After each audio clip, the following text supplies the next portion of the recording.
Cold rain washing over the shattered dashboard was the last thing I felt before I died. Declan didn't come. He was busy comforting his mistress over a sprained ankle while my lungs collapsed. But fate is funny. I woke up 3 years earlier wearing my wedding dress, ready to destroy him. Metal grinding against metal is a sound you never truly forget. It burrows into your bones, replaying in your mind long after the collision ends. Only for me, there was no after. It was a freezing Tuesday night in November. I was driving down Interstate 84, the rain turning the asphalt into a slick, deadly mirror. My hands were shaking so hard I could barely grip the steering wheel.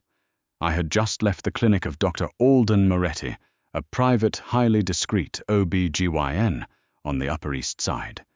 He had handed me an ultrasound photo. 5 weeks. I was 5 weeks pregnant. I had pulled over to the shoulder, trembling with a mixture of terror and desperate hope, and dialed my husband's number. Declan Hayes. The heir to Hayes Global, a man who had married me solely because my father, Rowan Patterson, had injected $50 million of Patterson logistics capital to save his family from bankruptcy. Declan hated the obligation. He resented the chain tying him to me. But I had loved him. I had spent 3 years of marriage trying to thaw the ice in his veins, cooking his favorite meals, covering up his absences at family galas, and turning a blind eye to the late-night texts lighting up his phone. When he finally answered my call that night, the background noise was a low hum of a jazz bar. Declan. I had choked out, staring at the blurry ultrasound photo in my lap. My car stalled out near exit 15. The weather is awful.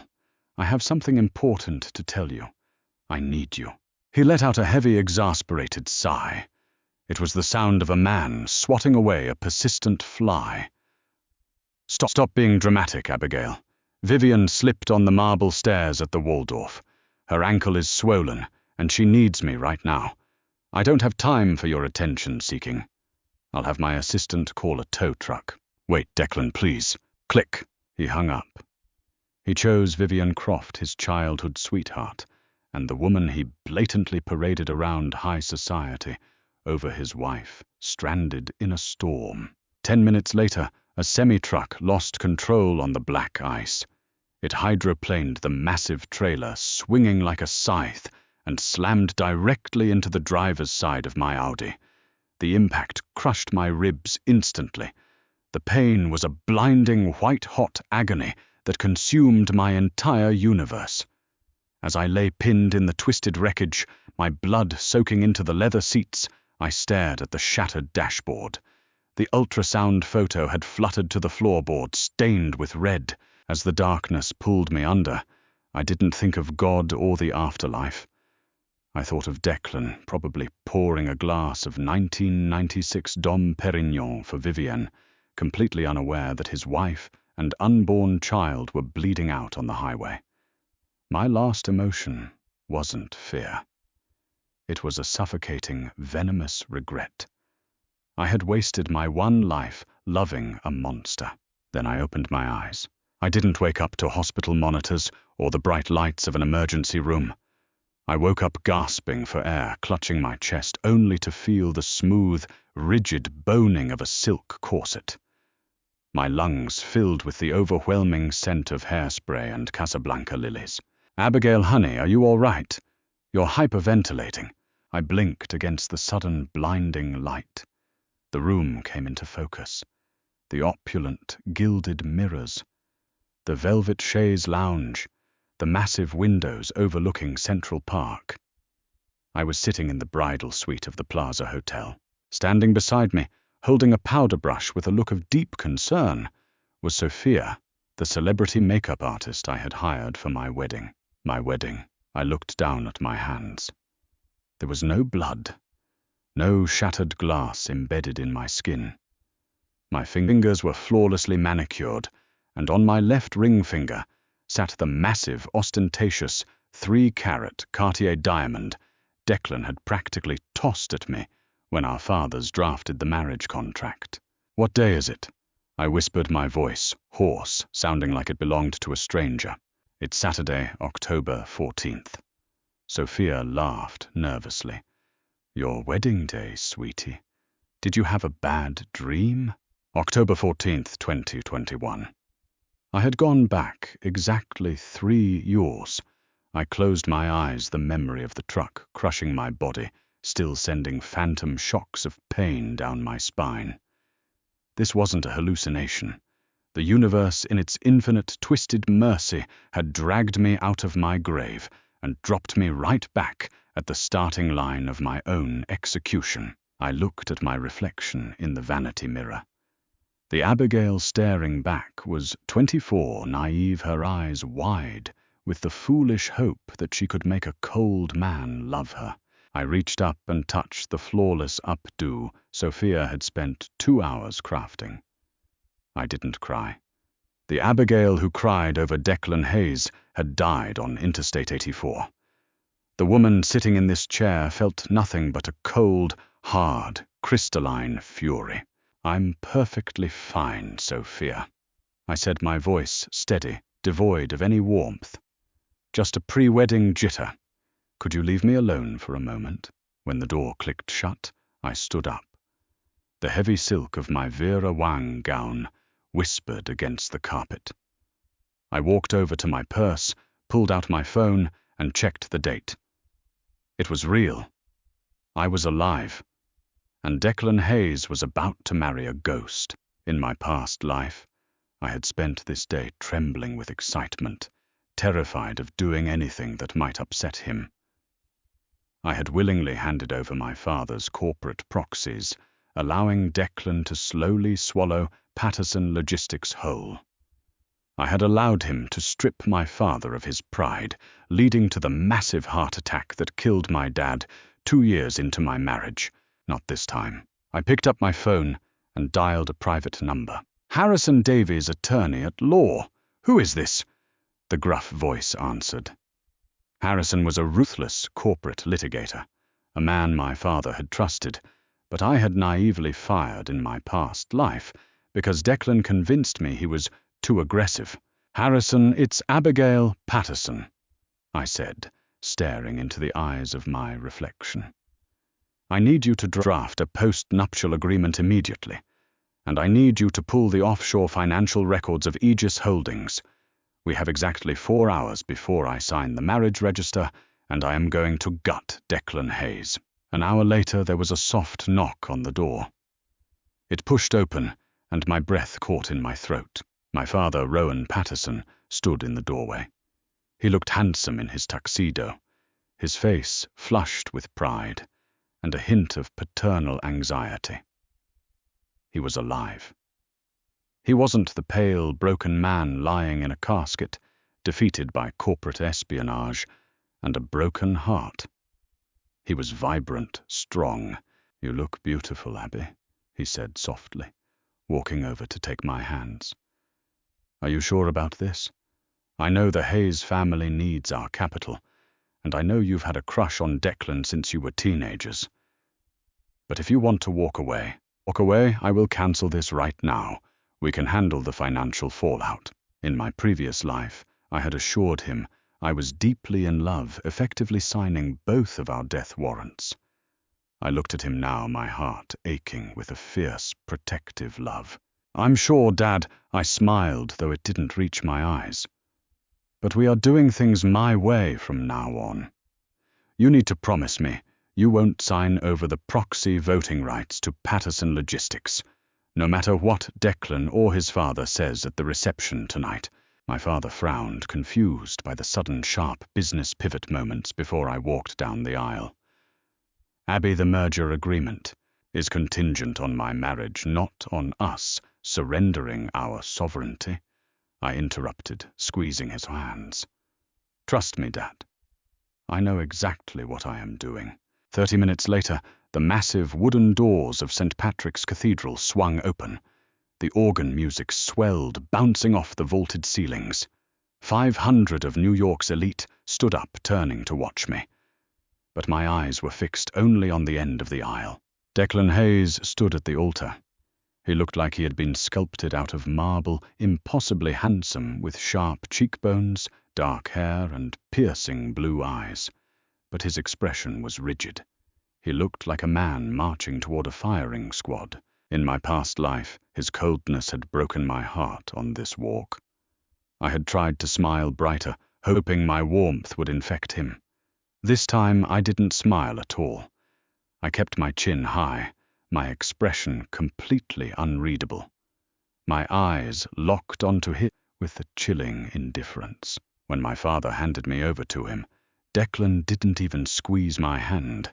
He leaned in and, under the guise of an affectionate whisper, he muttered, "Don't look so miserable, Abigail. We both know you bought this wedding." I didn't flinch. I turned my head slightly, my lips brushing his ear, and whispered back, "Enjoy the capital, Declan. It's the most expensive thing you'll ever borrow." He pulled back his brow, furrowing in genuine confusion. That was the first crack in his armor. The reception was held at a private, wildly expensive estate in the Hamptons. Champagne flowed like water. Flashbulbs blinded us. And then I saw her, Vivian Croft. She was standing near the ice sculpture, nursing a martini. She had the audacity to wear a silk dress in a shade of blush, so pale it photographed as white. In my first life, seeing her at my wedding, laughing with Declan's mother, acting like the real lady of the house, had sent me running to the bridal suite in tears. Declan had followed me up, only to tell me I was embarrassing him. This time I grabbed a glass of champagne from a passing waiter and walked straight toward her. "Vivian," I said loudly. Several heads turned. She offered a sickly sweet, condescending smile. "Abigail, you look lovely. Though that dress is quite heavy, isn't it?" Declan always preferred sleeker silhouettes. Did he? I took a slow sip of my champagne. I wouldn't know. My father's money bought the dress just like it bought Declan. But I have to say, I love your outfit. It's so brave of you to wear something off the rack, from a Soho discount boutique to a society wedding. It really highlights your humble origins. The surrounding guests went dead silent. Vivian's face flushed a violently angry red. "Excuse me." "Oh, don't be embarrassed," I said, smoothly patting her arm. "We all know Declan keeps you around out of pity. Just try not to spill any cheap wine on my Vera Wang. It costs more than your apartment."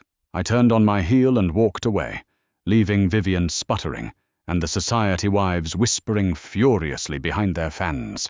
By the time midnight rolled around, we were finally alone in the massive penthouse on Park Avenue that my father had purchased as a wedding gift. The door locked behind us. The facade was over. Declan ripped off his bow tie, his face twisting into a scowl. He poured himself a glass of whiskey, not offering me one. "Let's get one thing straight right now. Abigail," he said, leaning against the mahogany bar, his eyes dripping with contempt. "We are married on paper. We will smile for the cameras, and we will attend the galas. But this is a business transaction. Don't expect love. Don't expect me in your bed. And do not ever speak to Vivienne like that again, or I will make your life a living hell." It was the exact same speech he had given me 3 years ago. 3 years ago I had collapsed onto the sofa, sobbing, begging him to give us a chance. Tonight I just started laughing. It was a cold, sharp sound that echoed in the cavernous penthouse. Declan paused his whiskey glass, hovering inches from his lips, genuinely disturbed by my reaction. I unzipped the hidden compartment of my overnight bag and pulled out a thick manila folder. I tossed it onto the glass coffee table with a heavy thud. "I couldn't agree more, Declan. It is strictly business, which is why you're going to sign this post-nuptial agreement right now." He stared at the folder, then at me. "What the hell are you talking about?" "I'm talking about Aegis Holdings," I said softly. The color instantly drained from Declan's face. The glass in his hand trembled. Aegis Holdings was a shell company registered in the Cayman Islands. In my past life, I hadn't found out about it until year 2 of our marriage. Declan and his father had been secretly siphoning company funds into it to avoid federal taxes and hide assets from their creditors. It was corporate fraud on a massive scale enough to send both of them to federal prison for a decade. "How do you—" he stammered, his arrogant posture completely collapsing. "How do I know about your little offshore piggy bank?" I walked toward him, the heavy silk of my wedding dress gliding across the floor like a predator moving through grass. I stopped inches from his face, looking up into his terrified blue eyes. "Because I know everything, Declan. I know about the fraud. I know about the cooked books. And my lawyer Harrison Davies knows too. If you don't sign this document transferring 15% of Hayes Global's voting shares directly into my name by tomorrow morning, I am going to the Wall Street Journal. I will burn your family's legacy to the ground before breakfast." He stared at me, horrified, as if he was looking at a complete stranger. "Who are you?" he whispered.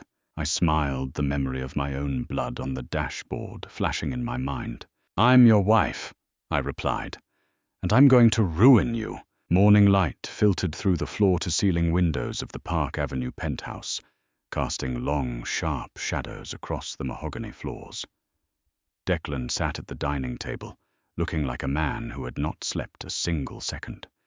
His tuxedo shirt was unbuttoned, his hair disheveled, and his eyes were bloodshot. Sliding a Mont Blanc pen across the glass surface, I tapped the signature line of the post-nuptial agreement. "Sign it, Declan. Harrison is filing it with the Delaware Chancery Court by 9 o'clock. If my phone doesn't ring with his confirmation, I am speed dialing the SEC." His jaw clenched so tightly I thought his teeth might shatter. He snatched the pen, his hand shaking with suppressed rage, and scrawled his name across the heavy parchment. In that one stroke of ink, 15% of Hayes Global's voting shares transferred entirely into my name. "You're a sociopath, Abigail," he spat, throwing the pen down. "I prefer the term pragmatist," I replied, slipping the document into my briefcase. "Now go take a shower. We have a brunch with my father at Le Bernardin, and you are going to smile and tell him how blissfully happy we are.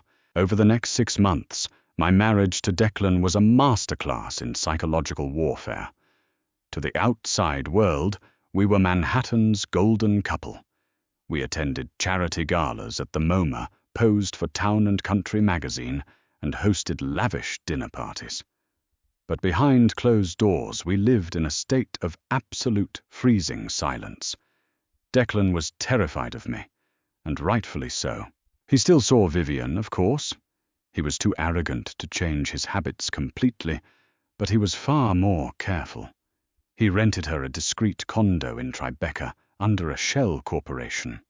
What he didn't know was that I had hired a team of private investigators to document every single visit, every wire transfer, and every diamond necklace he bought her, using Hayes Global corporate funds.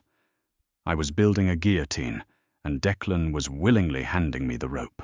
The climax arrived in late April, during the annual Hayes Global shareholder meeting, held in the Astor Ballroom of the St. Regis. Arthur Hayes, Declan's father, and the CEO stood at the podium projecting a massive PowerPoint presentation. He was a ruthless, domineering man who had built his empire on stepping over people like my father. Today, he was preparing to announce a strategic restructuring, a thinly veiled hostile takeover of Patterson Logistics' supply chain, attempting to strip my father's company of its most valuable assets. By integrating the Patterson fleet into our core operations, Arthur boomed into the microphone, his chest puffed out with arrogant pride. Hayes Global will monopolize the East Coast distribution network, increasing our profit margins by 22%. Declan sat in the front row looking smug. He thought the post-nup was my only leverage. He had no idea what I had been doing in the shadows. I stood up from my seat in the second row. The heavy oak chair scraped loudly against the marble floor, echoing through the cavernous ballroom. 500 shareholders, board members, and corporate attorneys turned to stare at me. "I'm afraid there will be no integration, Arthur," I said, my voice projecting clearly without a microphone. Arthur frowned, leaning over the podium. "Abigail, this is a closed board meeting. Wives are permitted as courtesy observers, not participants. Sit down." "I am not here as a wife," I replied, walking down the center aisle toward the stage. My lawyer Harrison Davies flanked my right side, carrying a thick leather binder. "I am here as the majority shareholder of Hayes Global." A collective murmur ripped through the room. Declan shot out of his chair, his face turning a sickly shade of grey. "Abigail, what the hell are you doing?" "Harrison, if you would," I said, turning to face the bewildered crowd. Harrison opened his binder and pulled out a stack of notarized documents. Over the past 6 months, Harrison's booming voice filled the room. My client, Abigail Patterson Hayes, utilizing a consortium of private equity partners, has quietly acquired 36% of Hayes Global's publicly traded shares. Combined with the 15% transferred to her by Declan Hayes, she now holds a 51% controlling interest. Pandemonium erupted. Wall Street veterans gasped. Arthur gripped the podium, looking as though he was having a stroke. "That is impossible," Arthur roared. "You don't have that kind of capital." "My father does." I smiled, gesturing toward the back of the room, where Rowan Patterson stood, looking completely revitalized and intensely satisfied. "And we didn't just buy shares, Arthur. We bought your debt." Which brings me to my first motion as the new majority shareholder. I turned to the giant projection screen, pulled a thumb drive from my pocket, and handed it to the AV technician. "Display file 01, please." The screen flashed. Arthur's triumphant revenue charts vanished, replaced by bank statements from Aegis Holdings, the Cayman Islands offshore accounts. Rows and rows of illicit wire transfers, tax evasion, and embezzled corporate funds were suddenly broadcast in 50-foot high definition. Motion to immediately terminate Arthur Hayes and Declan Hayes from all executive positions within Hayes Global, pending a full federal investigation for corporate fraud and embezzlement, I announced calmly. Declan lunged toward me, but 2 massive private security guards stepped in his path. "You bitch!" he screamed, his polished society veneer completely shattering. "You planned this. You planned this from the wedding day." "I planned this from the moment I realized you were a parasite, Declan," I said softly, stepping closer so only he could hear me. "Did you really think my father and I would let you bleed us dry? Your empire belongs to me now." By noon, the news had broken on Bloomberg and Forbes. Arthur Hayes was escorted out of the St. Regis by federal marshals.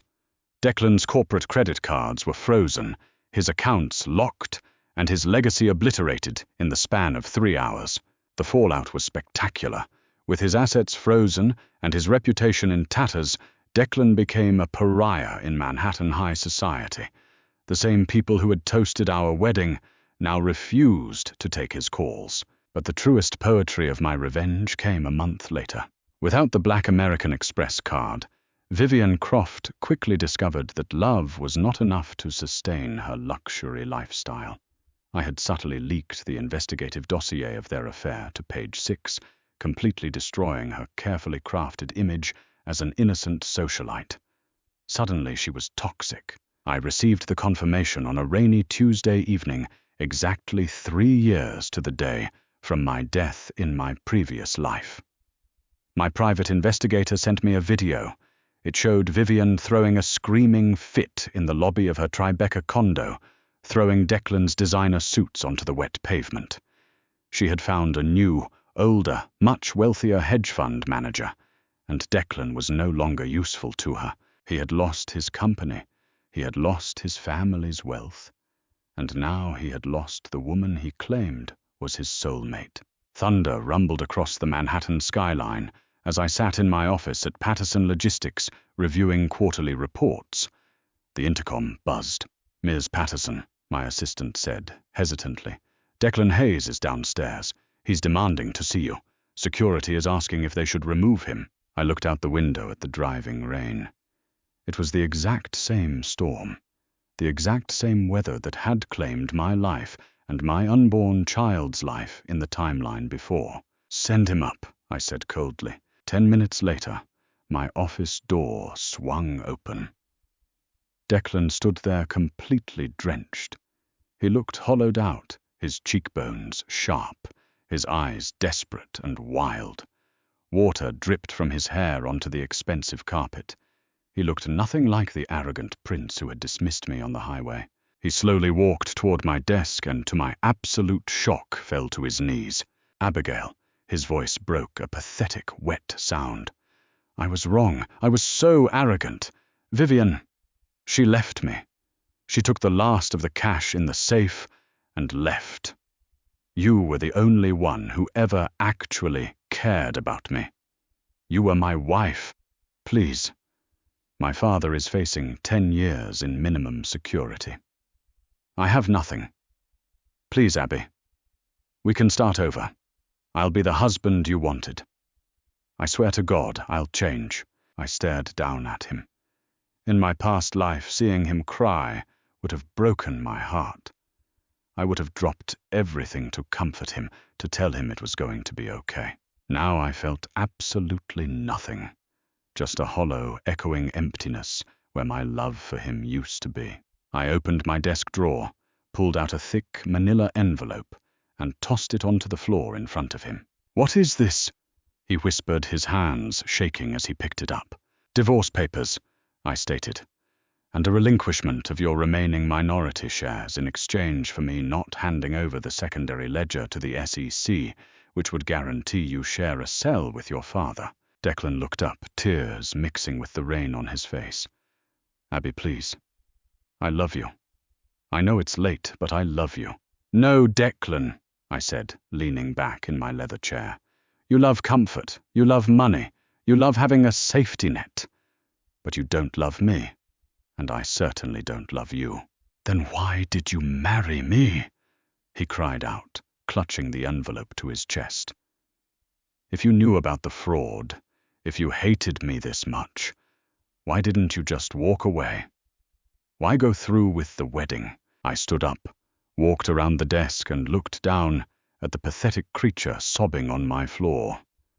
I thought of the screeching tires, the shattered glass, the cold, dark highway where I bled to death while he poured champagne for another woman. "Because destroying your business wasn't enough," I said, my voice dropping to a deadly quiet whisper. "I needed to destroy your spirit. I needed you to feel the exact same helplessness, the exact same betrayal, and the exact same isolation that you forced upon me. I didn't marry you out of obligation, Declan. I married you to dig your grave." I walked over to the door and opened it. "Sign the papers, Declan, and then get out of my building. If you ever contact me again, I will ruin whatever microscopic fragments of your life you have left." He stared at me, finally realizing that there was no mercy left in my soul. The Abigail he could manipulate was dead. Slowly, with trembling hands, he pulled a pen from his wet pocket and signed the divorce decree. He didn't say a word as he stood up and walked out the door, a broken, empty shell of a man disappearing into the shadows of the hallway. I walked over to the window and watched the rain wash over the city. I was entirely alone, standing at the apex of a billion-dollar empire. My father was safe. My future was entirely my own. The phantom pains of the shattered ribs and the crushed dashboard were finally gone. I had crawled out of my own grave, grabbed fate by the throat, and made sure Declan Hayes buried his regret instead of me. Revenge is a dish best served with a hostile corporate takeover and a side of absolute devastation.